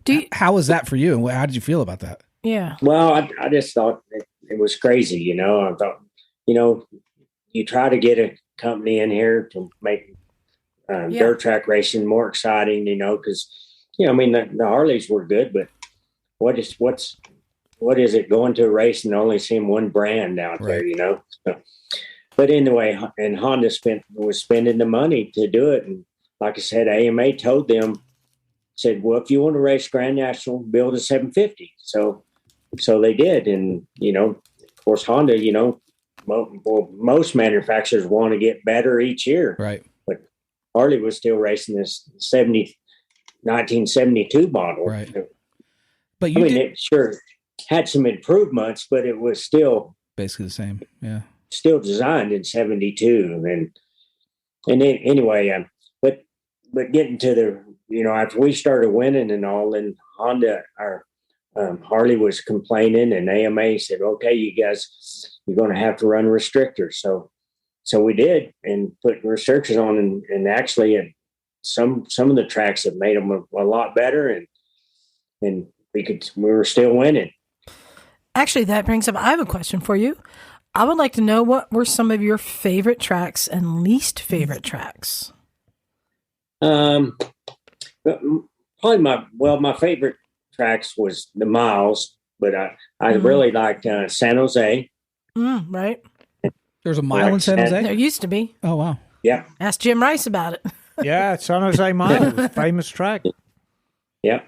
And I liked San Jose, and I liked DuQuoin, and Indianapolis was always a good one. And but probably the tracks I didn't like the most were the Ohio half miles. That became more follow the leader type thing. There's really no passing or anything, and so, but no particular track really. So you had a famous battle with Parker, correct? I think it was in '88, where there was a point, only it was a point different. Tell us about that year and what that was like with that battle. Yeah, well, going back to the restrictors, they made Honda have restrictors, and then they came up with a year later, since they thought the restrictors didn't do anything, the Hondas had to weigh 20 pounds more than the Harleys, and it's like horse racing. Wow. Yeah, and then that. So you had to eat a lot of pie? Well, no, it didn't matter how much I weighed, just the bike. Oh, I see. And then at Syracuse, after the race, they'd weigh the bikes, and my bike was half a pound under the limit. Oh no! And I mean, if you're not legal, you're not legal, but. I won the race by half a straightaway, and what was bad about it was we had AMA had some scales, and riders, you could check your bike all day long, and we checked our bike every time, and we had 5 pounds to spare, So what were you shedding? Well, I don't know. I don't know if it was their scales were different. Like some guys would roll up on the scale and then show 320, and then they'd roll off the scale, roll it around, roll it back up. Then it'd be 3 pounds difference, and it was like, wow, not to talk bad about Walmart, but some of them scales aren't really worth what you pay for them. Right. So, but anyway, and I came up a half a pound light, so they disqualified me. So you lost those points. And we had two races after that one. And at that race, Parker actually blew up, so I would have had points on him, But right. But anyway, then the next two races, he beat me fair and square, So I don't know if I just wasn't into it or what. I knew I was going to MotoGP the next year. So when you went to MotoGP, we were racing. I know you raced a 250. Did you race the bigger bikes also? I did race a 250, and that was in '88 at Laguna. Right. And that was on. We put together a team with Camel. Mm-hmm. Actually, put with. Bob McLean and Tim O'Sullivan, they put a team together, and we got Camel to back us. And I got actually it was the year old, but it was a works bike from Honda. And that that was my 250 ride. And that was a pretty exciting race, because I qualified 16th. So I was on the fourth row. Wow. I guess they did 4 riders per row. So I was on the fourth row, and I don't know, but I led the first lap, Was that the first time on that bike? Oh? Yeah. Yeah. Well, yeah. And Laguna's quite the track, isn't it? This is our local track, and a lot of heroes are made at Laguna. If you can tame a lightweight 250 down the corkscrew, you are quite the guy. Especially when you're fresh on it. I liked it. So I got a question for you. Your career wasn't that long. It was cut short, but you really made a name for yourself and you won a lot. I'm curious, what do you attribute your success to? Because it's not just having a skilled racer and having the smarts to race, but you got to have a mechanic and a good bike and a team. So what do you attribute your success to? Well, I think, of course, I really wanted it, and I just had a good family and some friends, and I don't know, and I just came up at the right time, and everything's, it's not just one person, I don't think. So I don't know what I can just say. I don't know. It was just like I had a whole package as far as friends, family, and then I always did. My dad taught me how to handle business, and I always had a good relationship with Honda and with other sponsors. So that's really what I contributed to. So I don't want to go into too much detail because it seems like every interview, everyone asks you about, your career-ending crash. But you did have a crash here at Laguna Seca, and it was pretty bad. And luckily, you have recovered. Did you see that podcast I done with Peter Starr? I did, yes. But I have a question for you. In this crash, you were racing. You were finished. Let's see, the cold lap. The race is over. Yeah, the cold lap. And you and Kevin Schwantz were kind of shoulder to shoulder riding. Eddie Lawson, I think. It was Eddie Lawson. Eddie Lawson, sorry. And you had a rider on the track who had stopped on the track, Magee. And this is the debate we've been having here in the garage, and I would like you to answer for us. Our debate is, whose fault was it? Because I say he never should have stopped on the track. Well, that's what that's what everybody says. Shouldn't have stopped on the track and all. But I kind of, I don't put the total blame on him, because I should have been paying more attention. Well, yeah, you and Eddie Lawson were communicating, riding side by side, communicating, high-fiving. And it was, from what I've seen of it, there's the grace of God. I mean, you hit him. Lawson literally just a hair's breadth misses the wreck. Yeah. Because you and Lawson are side by side. So it could easily have been him, and you just go whoosh through. Yeah. Well, and just to add to it, he did not stop because his bike stopped. He stopped to do a burnout for the crowd. Doing a burnout time. Well, it's that testosterone stuff. It's the youth and testosterone, right? Now, I was thinking because see what happened was Magee was running third and Lawson was fourth, and Lawson passed him on the last lap.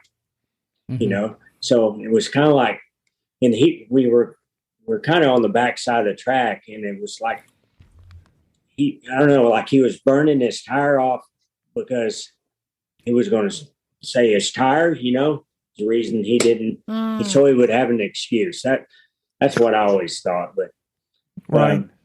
But it looks like, you obviously got an injury. Lawson unscathed, and I think Magee broke his leg. Oh yeah, it's broke obvious his in the leg. video. Yeah, so but rather than focus on that, just like we did with Wes, you've stayed very much. You've kept motorcycles in your heart since then. and you've done different stuff. Yeah. And tell us about what you've done since then, because this is very, very cool. Well, let's go back to the crash. I mean, it would say it was his fault, but I know he wasn't doing it to hurt anybody. Oh yeah. And then it happened, but Lawson, he's pretty good friends with me, and he still talks about it. And it's hard on him because he said he'd seen that Magee had done some crazy things and about took him out a few different times. And so he was really angry with Magee, but then, so this was in 89. Yeah. Well, in 90, the Grand Prix comes back to Laguna, and me and Kevin Magee, I don't have no trouble with him at all. We went deep sea fishing together and stuff. Like I don't hold nothing against him, So no years of therapy to get over that. No. That's big of you. And how long did it take you to recover? Because like we interviewed, Craig Vetter after his accident, and he still has never quite recovered. That's a hard thing. And how long did it take you to get back up and having a life again? Well, it takes they say you'll have major improvement the first 2 years after a head injury. Yeah. But then after that, it gets real slow. And so I guess it was 3 or 4 years before I really got to like I am. And if we compare you with Craig Vetter, you suffered this injury as a 27-year-old man. Yeah. Craig was 70. Right. And Carol Vetter, Craig's wife, has said over and over again, it's just time. There's only so much time left.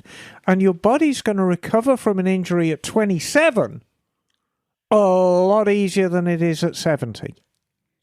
Correct. So, and I mean, here you are 40 years later, 35 years later, and you string a sentence together pretty well. Yeah, you seem all right to me. Well, I have to talk slower now. Well, I think that's a lot of that's the Texan drawl there, Bubba. Yeah. But you can't help but wonder if that hadn't happened with as good as he was doing in his career, if we wouldn't be calling him King Bubba now. King Bubba. Well, I don't know if I could ever get that king away from King Roberts. Yeah, well, he's quite protective of it. He kind of holds that name like a baby. So back to Emma's question. What was like once you recovered? What have you been doing since then? Yeah. My wife and I we go on adventure rides, and we got that once a year. I've got a ride that I've started doing in Tombstone, Arizona. Okay. I got a friend. His name is Ike Clanton, and he's a member. He's related to the Clantons. Tombstones. The Tombstone, yeah. And he owns a business there, and he rides motorcycles, and he's became a good friend, and we go every year to Tombstone and do an adventure ride, and it's been pretty successful. Last year, I think I had Kenny and Eddie, and fun, and even had Wayne come there, and Wayne rode in a side by side with his wife and followed us around, and we had a great time. And what were you riding? I was riding the first year. I was riding a KTM 390 Adventure, and then I've got a Z650 RS, which is a street bike. And this ride is like 50-50, on dirt roads and then asphalt. But I don't know. I like that 650. It's short and I can touch the ground on it. Mm-hmm. The dirt's not really that rough, so it's been a lot of fun. I'm just curious, how long after your accident did it take for you to be able to ride again? I was riding probably probably 2 or 3 years after. Right. That's great. And like we talked about that poster, that was my introduction to you when I was pretty fresh off the boat. And that was very early 90s. Yeah. And they obviously, I remember the shot because it was a big poster and the bike was filmed from behind. And there you are, you're perched on the bike and you look like you're going pretty fast. And it's a back three-quarter shot. I think that year, I don't know if it was 90 or 91 that I did that. That sounds about right. Well, and afterwards, you got into like managing teams. I know a lot of racers do that. You giving your knowledge to new racers. Who were some of the new racers that you helped bring up? Are there any that you got your hand in? Well, Wayne Rainey, he had a 250 team here in the U.S., and he hired me to manage that team. And the riders were Kenny Jr. Wow. Yeah. and Rich Oliver. Oh, yeah. And Wow. so I did that team. And Sandy Rainey, Wayne's dad, was the chief mechanic, and we always got along great. So I don't know. I did that team, and then I guess that wasn't until that was maybe in 2005, I think, because I did some. Or no, not. I don't know the dates, but anyway, I did some stuff for Honda even sooner than that. But I was like just involved in making appearances at dealerships and stuff. Now, when you were done with that, did you go back to the family business? To beef jerky. No, yeah. My dad had that beef jerky business going, and I thought I knew how to do it better than he did. I thought he was old school. He needed to get computers involved for the marketing side of it and things like that. But I did that for a while, and then he decided, he was ready to retire, and I said, well, I'll keep it going. And I kept it going for maybe a year or two, and then I said, nah, just way too much work for the amount of money I'm making. So, but I just wanted to point it out. It's pretty cool that the family business that afforded him the luxury to race when he was young, and to keep him going, was there when he was done to give him a job. And how fortunate you are to have that, not just that family and that support system. Well, how big is. It's the safety net. It is. It's the safety net. It is. So, and speaking of the beef, I got a quick question for you. Before you came on, we were talking about meals you can cook on a motorcycle. And I'm just curious, since you're a meat guy, I'm assuming are you a beef guy? Have you ever cooked on a motorcycle? No. Okay. You mean like the little cook box that John had on his exhaust? Yeah. Like, what if you could? Like, what do you think would be a good meal that you could cook on your motorcycle? Are you talking to me? Yeah. You. Oh yes. Yeah. Can you cook a steak on a motorcycle? No, I don't believe you can. I think you might be able to roast a weenie. Yeah, there you go. So when you look at motorcycle racing today, and across the board, what are you excited about, and what riders, are you excited about when you watch them? I probably don't keep up with it near as much as I should, but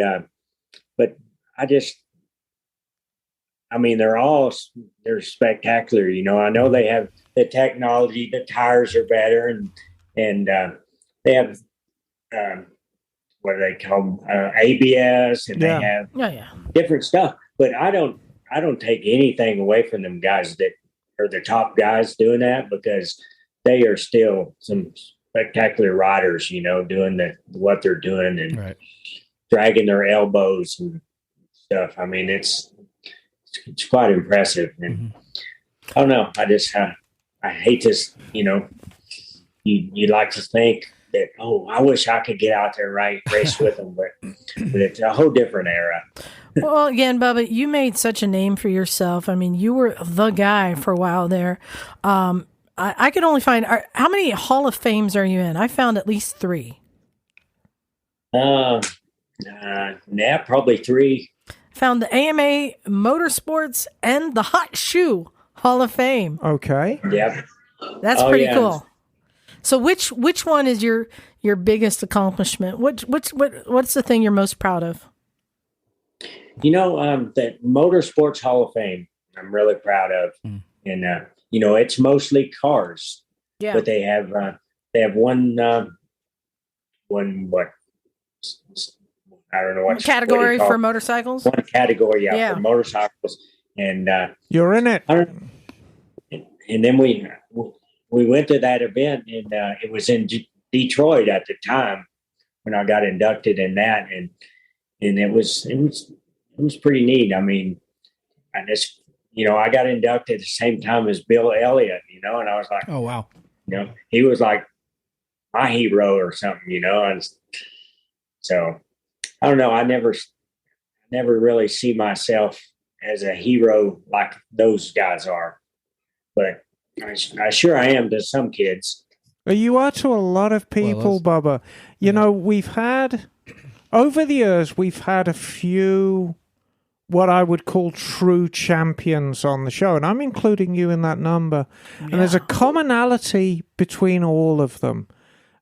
And there's a humility to it. And I'm not talking about the guys who are at the back of the pack saying, oh, yeah, I'm great. You're not there. The guys who are truly fast and truly made an impact on the sport and are truly remembered, there's a humility to them, which I see in you, right. Which is, it's wonderful to see. I mean, you are an absolute champion through and through. Well, in fact, he's going to be the honoree at the Quail on May 6th. Can we buy you a drink? Because we're all going, so we'll come looking for you and buy you a gin and tonic. How about that? That's real. I'm looking forward to that. I used to ride down the coast with Gordon. Oh, yeah. Yeah, we used to ride down to Big Sur and, and we do it early in the mornings when there wasn't no traffic. Right.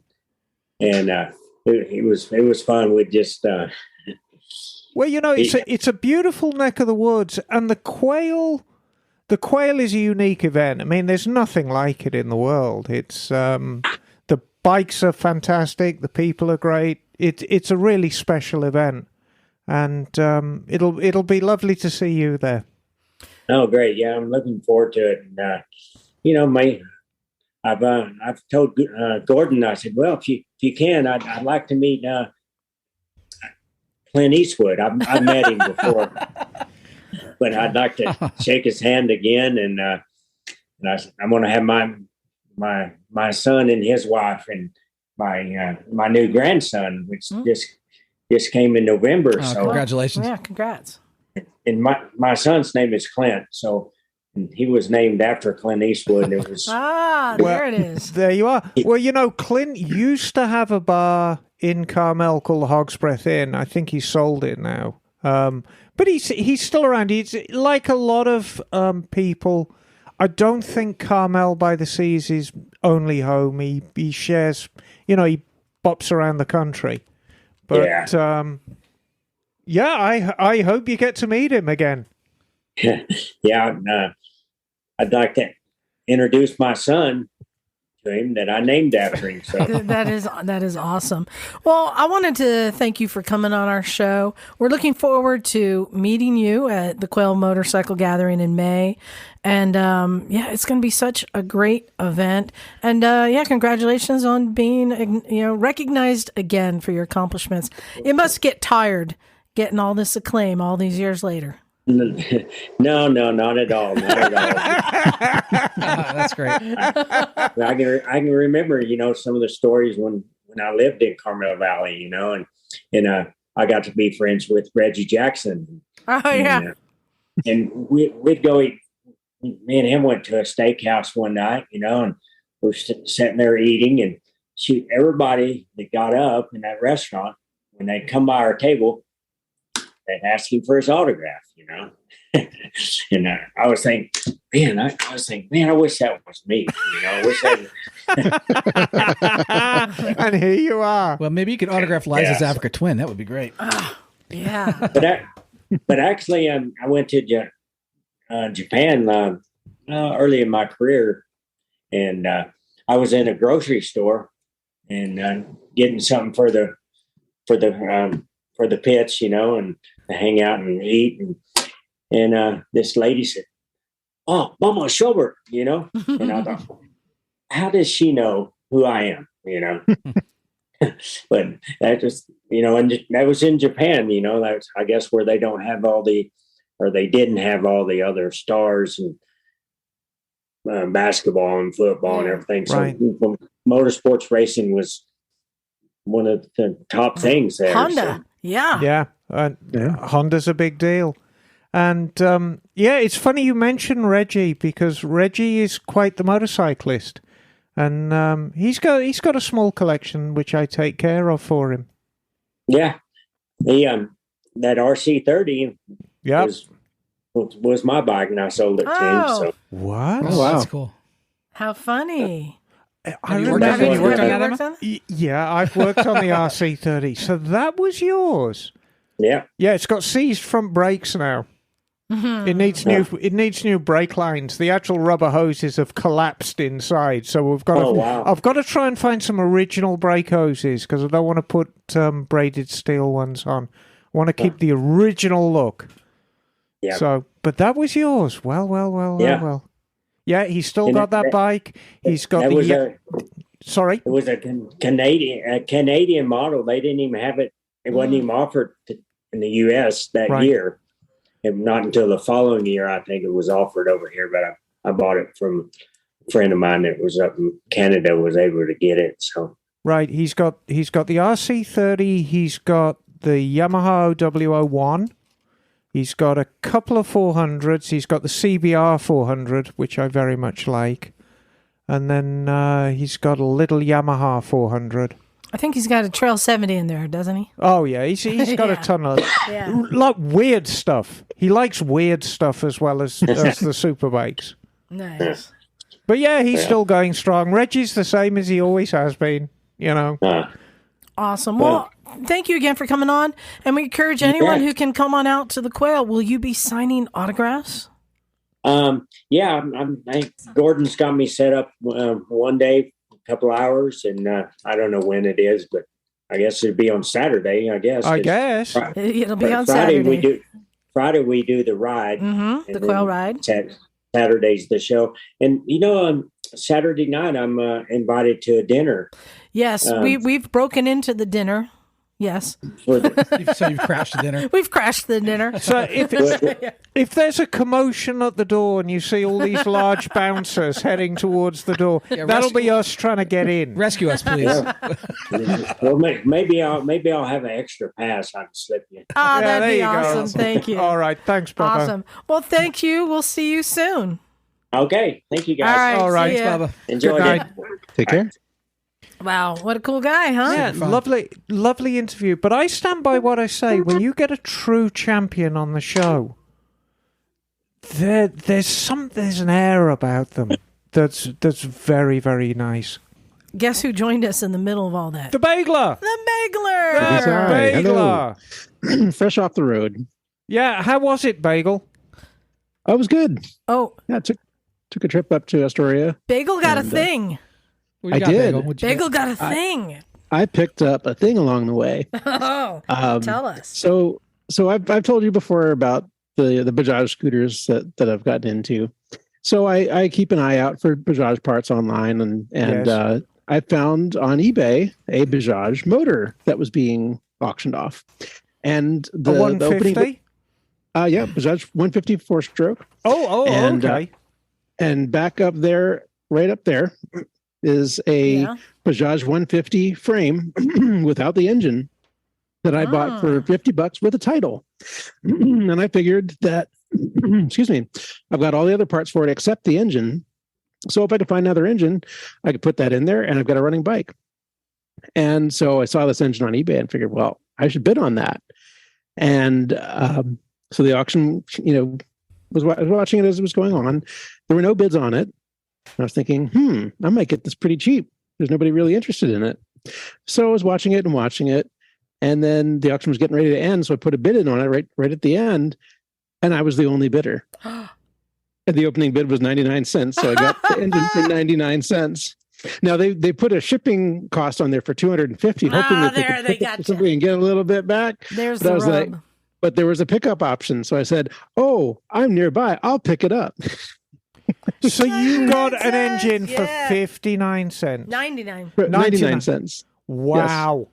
Yes. Yeah, now, running. Tell us about Astoria. That's a little port town, isn't it? Is that right? Yeah, it's the northeast coast of Oregon. I was actually just below there in Seaview.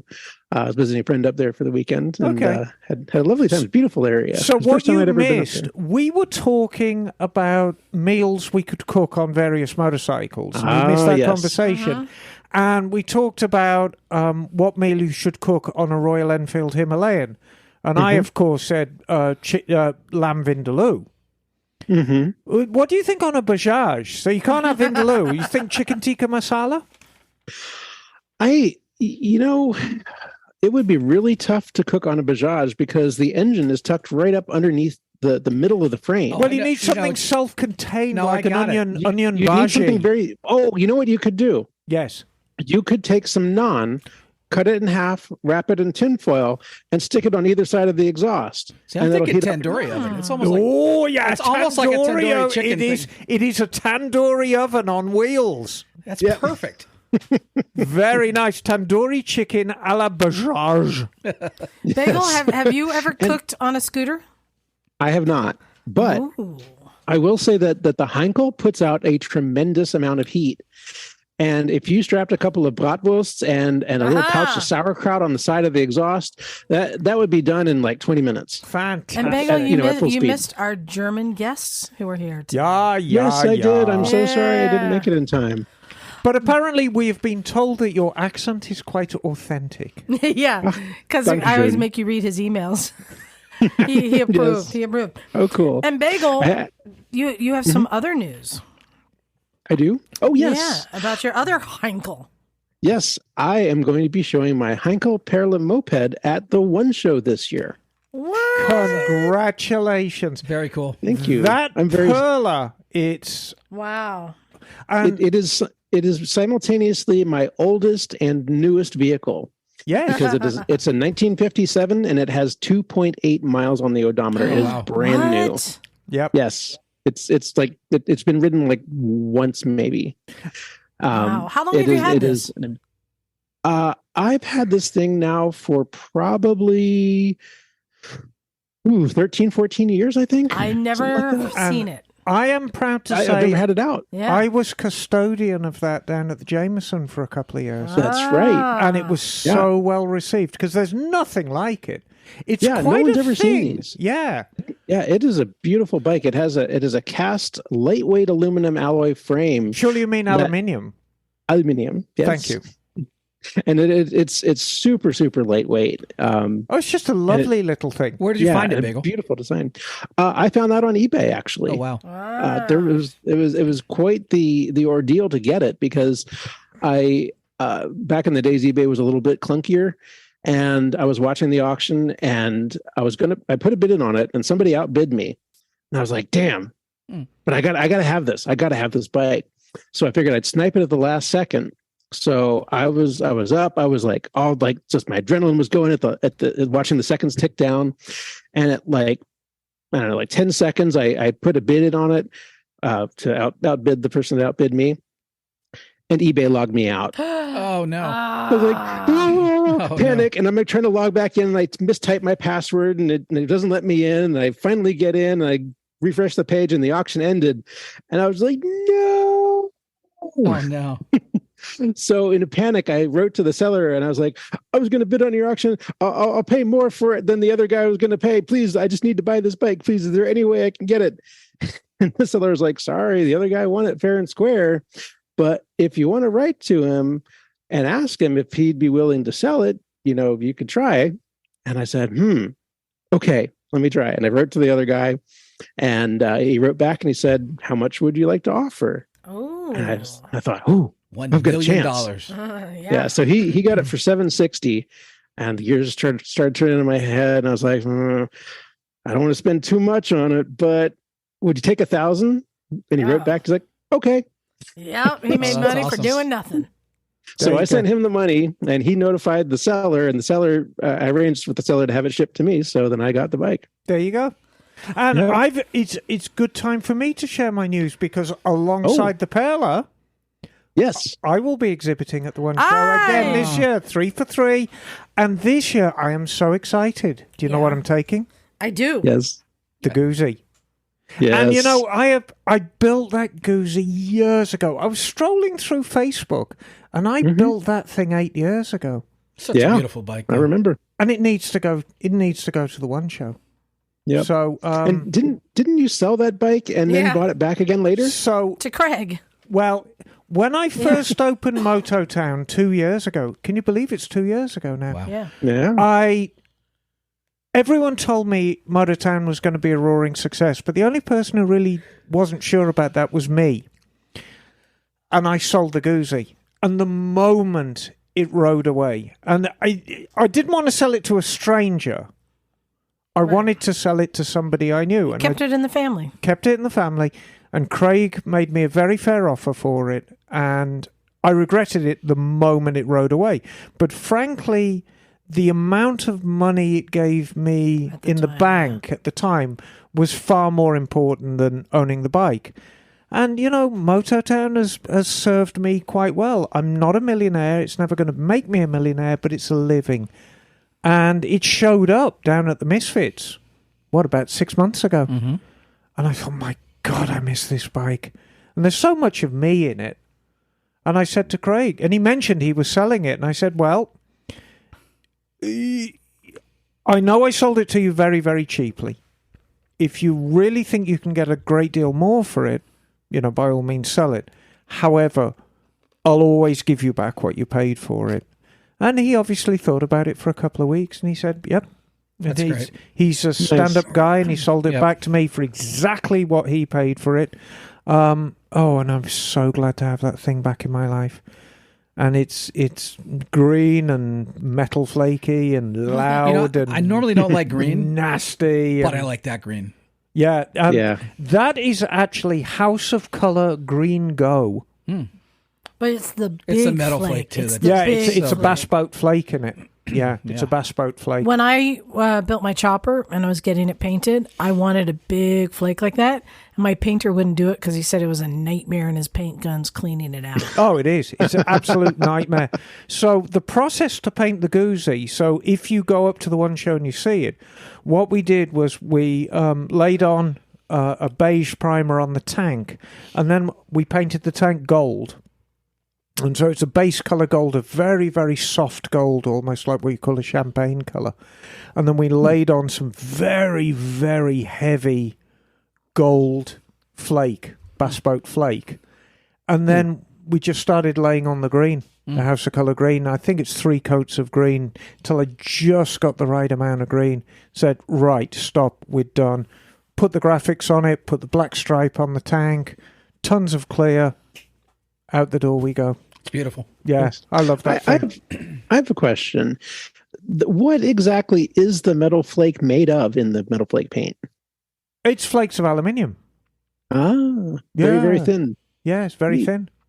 Mm-hmm. And, it's the sky's the limit with paint. People have put mica in paint to give it a shine. People have put gold. Part of the reason that reds are so expensive, if you're buying car paint, blues are, I think blues are the cheapest and greens are cheap and everything, but reds are always just 2 or 3 times the price because there's actually gold used in part of the process. And it's a real old hot rodders trick. If you want to make your paint pop, like back in the old days, they'd paint things baby blue metallic and just put a little bit of gold in there, and it really gives it that very, very old school vibe. I love paint jobs like that. Very nostalgic. Now, is that the paint that has the very, very fine metallic? Yes, that stuff. That stuff.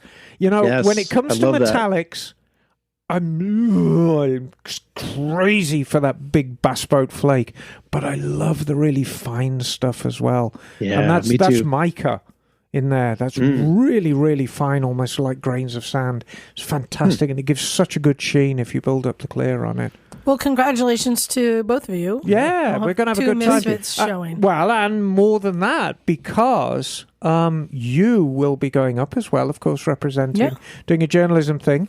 And Johnny. Yeah. Johnny. I'm going to be there. You better be. With bells on.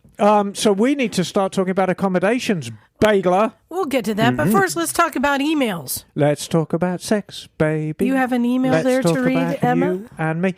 This is from Eric Colk. Hey, Eric. Hey, Misfits. Eric from WV. Is that West Virginia? Yeah. Mountain Mama.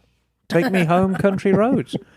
I'm finishing up the pre-riding season maintenance on my 1976 Suzuki TC100. Oh, what a lovely little bike. I use it as a pit bike and to piss off the neighbours. It's great for pissing off the neighbours. You wouldn't believe how much noise a 100cc two-stroke from Suzuki makes. It's a two-stroke with a CCI, which stands for crankcase cylinder injection. But requires about 24 ounces of oil for the gearbox and clutch.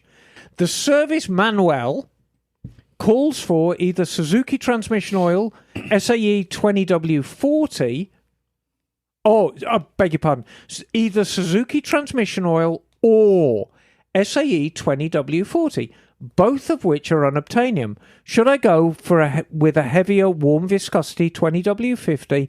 The bike has about 2250 miles on the clock. Is there any reason not to switch over to, say, synthetic oils such as AMS oil or stick with an SAE standard? I know the additives used in newer oils have been known to add to clutch slippage, and this poor little 47-year-old 100cc motor struggles to carry my fat arse around as it is. And I like the way he spelt arse, because he spelt it in the British way. Arse! You Americans like to say ass, don't you? Well, we say arse.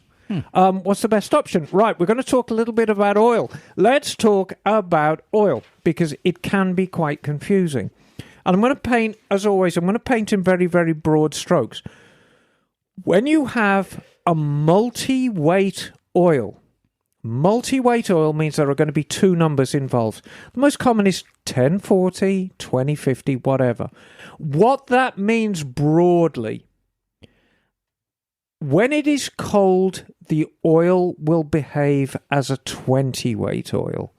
When it is warm, it will behave as a 10-weight oil. That's how the numbers work. So let's extrapolate. His bike originally took 20W40. So that oil, when it was cold, behaved like a 20-weight. When it was hot, behaved like a 40-weight. Now, you can't get that oil anymore. You maybe never could in America. I can never recall seeing it. Or in England. But you can get 1040. And 1040, yes, it's going to behave like a 10-weight when it's cold, but your bike isn't cold for very long. It's all about having fun at operating temperature. So at operating temperature, the properties of a 2050 and a 2040 and a 1040 should be the same. So that's the one I'd choose. I wouldn't go for a heavier weight oil because it'll cause clutch slippage. You could try a synthetic oil, but here's the thing. Synthetic oils do not protect the engine more than mineral oils. What they do is they give you a longer service life. And on bikes like your Triumph, which have oil changes at 7,000 miles, you couldn't use a mineral oil because after about 3,000 miles, the mineral oil will start to break down. So in order to stretch those oil changes for as long as possible, believe me, there are Toyotas on the road right now that have 15,000-mile oil changes. Can you believe that? And it's all thanks to synthetic oil. Is it better oil in terms of protection? No. Is it able to withstand longer mileages before it breaks down? Yes. So my advice to you, Eric, from West Virginia, just get a good quality 1040. Make sure you use a motorcycle oil, not a car oil. Car oils, the difference between a motorcycle and a car has a dry clutch, motorcycle has a wet clutch. So if you use a car oil, if you go down and buy yourself some Castrol GTX 1040, you're going to cause the clutch to slip. So get a normal 4-stroke, even though this is 2-stroke, a 4-stroke 1040 motorcycle oil. Pop it in the transmission. If you look at the transmission where you see the clutch circle, you know, the molding in the side of the casing for the clutch, you'll see a little bolt at about 7 o'clock that's nowhere near anything, and it's a hex with a screw head in the middle of it with a fibre washer behind it. That's your level. Hold the bike upright, pour the oil in the filler till it just starts droozling, not dribbling, droozling out of that hole. Put the screw back in, you're done. So is it safe to say on bikes like my KLR or even the DRZ, yes, that doesn't call for synthetic oil? It's a waste to put synthetic oil in that? You can. I mean, and it's never a bad thing to put synthetic oil in a bike. It's never a bad thing. But people get this weird notion that synthetic oil will save a bad engine, or synthetic oil is better oil than mineral oil. It is not. When they're new, they offer the same protection. The difference being at 3,000 miles, mineral oil's done. It's broken down. You've used it all up. You can stretch that interval to 6,000-7,000 miles with synthetic oil. Yes, ma'am. I had heard something. Maybe I didn't understand this correctly. If your bike is used to natural oil and that you put synthetic oil in, that it can affect the seals somehow? Yeah, I mean, what's the story with that? No, there's a lot of hearsay about what your bike gets used to, and there is no getting used to it. I mean, bikes are machines, you know. They operate at the same temperature. You might find that the temperature difference, if you use a synthetic, it might be a couple of degrees lower. But if you put synthetic oil in it, it blows all its seals. It's because your seals were kind of old and hard and nothing to do with the oil. Yes, Bagel? Yeah. Also, I think the thing that is important to look for motorcycle oil is that it is non-detergent. Yes, because that's the thing that will screw up your clutch. If it's a detergent oil, which is often used in cars, that will make your clutch slip and burn out and do horrible things. Now, I always look for the JASO. Yeah, and that you do not want to mix with detergent and non-detergent oil. Right. Just curious, Emma, if you can't afford new oil, but you want to strain it and reuse it, what size strainer, what screen do you use? So what you do is you... Screen door? No. You go down to Walgreens and you go into the hosiery department and you buy some 30 denier women's tights. Yes. And if you like cross-dressing, you can enjoy them first in the comfort of your own home. Don't stretch out your wife's high heels, though, because she will be very angry. That's why they call it cross-dressing, because it'll make your wife very cross. Anyway, once you're done playing around with the tights, you can strain the old oil through the tights. Right. And then but get the 30 denier, because the 20's too sheer. When you put when the chunks of transmission... See, I knew you'd know. You always know the answer to these things. Yeah, exactly. Thank you, because I have some ATF that I need to filter, so I will use that. Yeah, so off down to Walgreens for you. All right, I think we have time for one more email. John, what do you got there? Well, it seems like I pissed off half of Santa Cruz County. Well done, you!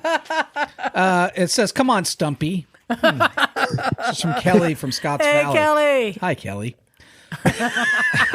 Love you too, buddy. I'm a faithful listener and a Patreon subscriber, and I'd like to start a GoFundMe to sponsor a tutor to help Stumpy John learn how to pronounce Aptos. Did it wrong again. Aptos? How do you say it? Aptos. Whatever. If he actually lives in Santa Cruz County, why do they sound like a tourist? Well, I'm not from here. How long have you lived here? 4.5 years. But I live in Aptos. or Aptus or asses. I don't know. What do you call Aptos, yeah. No. Ass toss? I don't know. Oh, God. Oh, nasty business, mate. Now you're going to get some hate mail. Way to go. The Way to gangsters and ass toss are going to come after me now. Well, what do you think about Bubba Shobert? Every inch a champion. Total man crush. No, I mean, I see a lot of similarities between him and Wes. You know what I loved about him, though? I mean, we were trying to dance around talking about the career-ending crash, and he had not a mean bone in him about that. That's amazing. Because you will often find amongst racers, it's just accepted that this sport is dangerous. Yeah. And the attitude is, yes, I was involved in this crash and it happened this way, but it could equally happen another way, or it could happen another way. So, it's just an accepted form. It's an accepted thing that you take on when you race motorcycles. It's a risk you take. Well, the interesting for me was, so he ran a team that had Kenny Roberts' kid on it that was being wrenched by Wayne's dad. By Wayne Rainey's dad. That's a small world. Sandy Rainey. Well, who is a killer wrench. Yeah. I love, though, like I said, that he didn't hold a grudge, but also that he sided with me and said that, yes, it was his fault, Magee's fault. He shouldn't have been there. Mm-hmm. I was right. Yeah. You like it when people side with you, don't you, Lisa? Don't you? That was a good argument. Is it an option not to side with her? I think if you choose to argue with Liza, your options become very limited very quickly. That's when you get the punch in the nuts. Hey, you want a bag of dicks, man. And just remember, we still have bags of dicks down here with the diarrhea ingredient in the gummies. So, yes, eat them while you can. Well, that brings us to the end of the show. Hey, I love it. These Hall of Famers have such great stories, but also want to give a shout out to the Quail Motorcycle Gathering, who helped put that together for us, since he's coming down, and they reached out to us and said, did we want to do an interview? What makes me so happy about the Quail is, over the years, we've had an interesting relationship with the Quail, and our relationship with them has not always been as good as it is now. And I'm very happy how it's all turned out. It's a good thing you stopped me from going streaking at the last one. That probably would have helped. We've been on our best behavior as well. Well, we do try. It's quite a posh event. Yeah. So, we really need to be on our best behavior for it. It's not like the one show where we can actually kind of let our hair down a little bit. You really do have to mind your P's and Q's at the Quail. But it's that kind of event. And, it's an accepted risk of going. Well, we're excited about everyone else's events. So we're not sure about our own. We're going to try. Stay tuned. It's gonna happen. It is going to happen. I want to make this clear. The Misfits rally is gonna happen. It's going to be an extravaganza. It is going to be a golden shower of piss poor entertainment. But we don't know when. We don't know when. It is going. It's like the Mavericks thing. We'll give you 24-hour notice. Yeah, exactly. No, we'll give you plenty of notice. But let's hope for the best. I think that Hollister, if we can just get done with this rain, 2 or 3 good weeks, Hollister's going to recover enough that we can have a little bit of a rally there. That's not true. Yeah. But we'll get it. We'll get into it. And that's one of the things, hey, when it does happen, we are going to be interviewing one of the Rangers at our event. And one of my questions is, what does it take to maintain a park like this? And that will be a very relevant question. Will that be Walker, at that time? Walker, Texas Ranger? I'm not playing this game with you. Okay, sorry. Okay. Hey, big thanks to our Patreon supporters. Yay! Go you guys. Pat yourselves on the back right now. But especially to all of our listeners. I want to ask a favor. I do this every now and then. Hey, tell somebody about our show. Give us a review on whatever listening device you use, from iTunes doesn't happen anymore, Apple or Stitcher or wherever you listen. Share our social media posts. You do realize there are people who listen to our podcast via a mahogany radiogram on their sideboard. Okay, we're getting silly. out of here. No, there Emma's are. lost it. All right, big thanks to all of our listeners and especially our guests who come to visit. We love it when you visit. Put up with our nonsense. So come on down. All right, let's get out of here. Go to motorcyclesandmisfits.com. You'll find links to everything there. And It's rich with information. Exactly. So, ready to get out of here. Thanks, everyone. This is Liza. It's Stubby John. Emma Darling. Bagel. And we are out of here. Cool. Cool.